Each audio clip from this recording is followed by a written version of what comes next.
வணக்கம். இன்னைக்கு நாம ஒரு அருமையான ஓமை கதைய பார்க்க போறோம். யோசிச்சு பாருங்க, ஒரு பெரிய கப்பல், அதுல 1000 பேர், நடுக்கடல்ல ஒரு பயங்கர புயல்ல மாட்டிக்குது. இதுலேருந்து அவங்க எப்படி தப்பிச்சாங்க? நம்பிக்கை அவங்களுக்கு எப்படி ஒரு பெரிய வழிகாட்டியா இருந்துச்சு? வாங்க இத பத்தி விரிவா பார்க்கலாம். சரி, வாங்க நேரா கதைக்குள்ள போடலாம். இந்த கதை எப்படி ஆரம்பிக்குதுன்னா, ஒரு பெரிய கப்பல், அதுல 1000 பயணிகளோட தன் பயணத்தை தொடங்குது. பார்க்க ரொம்ப சிம்பிளா இருந்தாலும் இது ஒரு சக்தி வாய்ந்த ஒரு காட்சி. ஓகே, ஒரு பயணம் தொடங்குது. 1000 பயணிகளோட அந்த கப்பல் கிளம்புது. ஆரம்பத்துல எல்லாம் நல்லாலாம் போயிட்டு இருந்துச்சு. 1000 பேர், இது சும்மா ஒரு நம்பர் இல்ல. 1000 உயிர்கள். இந்த 1000 பேரோட வாழ்க்கை தான் இந்த கதையோட மையப்புள்ளி. இத மனசுல வச்சுக்கோங்க. ஆனா எதிர்பார்த்த மாதிரியே அந்த பயணம் ரொம்ப நேரம் அமைதியா நீடிக்கல. நடுக்கடல்ல அவங்களுக்காக ஒரு பெரிய நெருக்கடி காத்துட்டு இருந்துச்சு. இப்போதான் கதையில முதல் ட்விஸ்ட். நடுக்கடல்ல திடீர்னு ஒரு பயங்கரமான புயல் அடிக்க ஆரம்பிக்குது. கப்பல் எந்த பக்கம் போறதுனே தெரியாம தள்ளாடுது.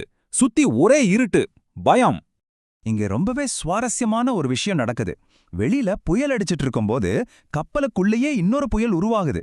அதாவது ஜனங்க பயத்துல என்ன பண்றதுன்னு தெரியாம, இல்ல இந்த பக்கம் போகணும், இல்ல அந்த பக்கம் போனாதான் தப்பிக்க முடியும்னு ஒருத்தருக்கு ஒருத்தர் சண்டை போட ஆரம்பிக்கிறாங்க. கேப்டனோடைய வாக்குவாதம் பண்றாங்க.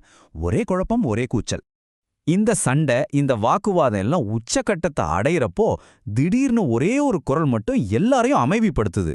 இதுதான் இந்த கதையோட முக்கியமான டேர்னிங் பாயிண்ட். யோசிச்சு பாருங்க, இந்த மாதிரி ஒரு உச்சக்கட்ட குழப்பத்துல தீர்வு தான் என்ன பண்ண முடியும்?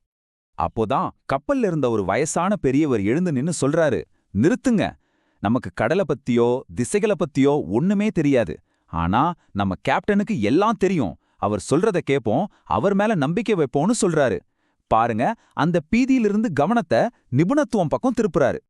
அவர் சொன்ன அந்த ஒரு வார்த்தைக்கு அவ்வளவு சக்தி இருந்துச்சு. அந்த கூட்டம் மொத்தம் அமைதியாகுது. அப்புறம் எல்லாரும் அவர் சொன்னதை ஏத்துக்கிட்டாங்க.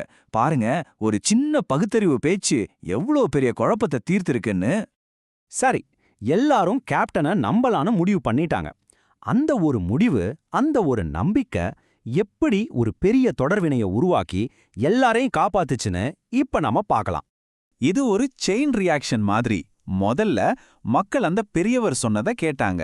ரெண்டாவது, அவங்க எல்லாரும் சேர்ந்து கேப்டனோட திறமை மேல நம்பிக்கை வச்சாங்க. அடுத்து, அந்த நம்பிக்கையால உற்சாகமான கேப்டன் தன்னோட மாலுமிகள் மேல நம்பிக்கை வச்சாரு. கடைசியா என்னாச்சு? இந்த நம்பிக்கைங்கிற சங்கிலி தான் அவங்கள அந்த பயங்கர புயல்ல இருந்து கரைக்கு கொண்டு வந்து சேர்த்துச்சு. அவ்வளவுதான். அந்த பகிரப்பட்ட நம்பிக்கை அவங்களுக்கு வழிகாட்டுச்சு. கடைசியில 1000 பேரும் பத்திரமா கரை அடைஞ்சாங்க. ஒரு பெரிய ஆபத்திலிருந்து தப்பிச்சாங்க. ஓகே, கதை நல்லா இருக்கு. ஆனா இந்த சின்ன ஊமை கதையிலிருந்து நாம கத்துக்க வேண்டிய பாடம் என்ன? இதுக்குள்ள ஒளிஞ்சிருக்கிற மையக்கருத்து என்ன? வாங்க அத பத்தி கொஞ்சம் ஆழமா பார்க்கலாம்.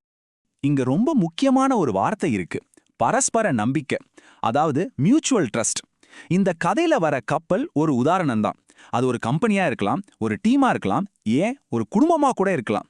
அங்க வேலை செய்யறவங்க தலைவரை நம்பணும், அதே மாதிரி தலைவரும் அவங்க மேல நம்பிக்கை வைக்கணும். அப்படி இருந்தா எல்லாந்த புயல் வந்தாலும் அதை ஜெயிச்சிடலாம். சரி, இப்போ இந்த கேள்வியை நான் உங்ககிட்டயே கேட்கிறேன். உங்க வாழ்க்கையில, உங்க வேலையில, இல்ல உங்க குடும்பத்துல நீங்க சந்திக்கிற புயல்கள் என்ன? அந்த மாதிரி ஒரு நெருக்கடியான சமயத்துல உங்க கேப்டன் யாரு? நீங்க யாரை நம்புறீங்க? இந்த ஆழமான கேள்வியோட இந்த விளக்கத்தை நான் நிறைவு செய்றேன். யோசிச்சு பாருங்க.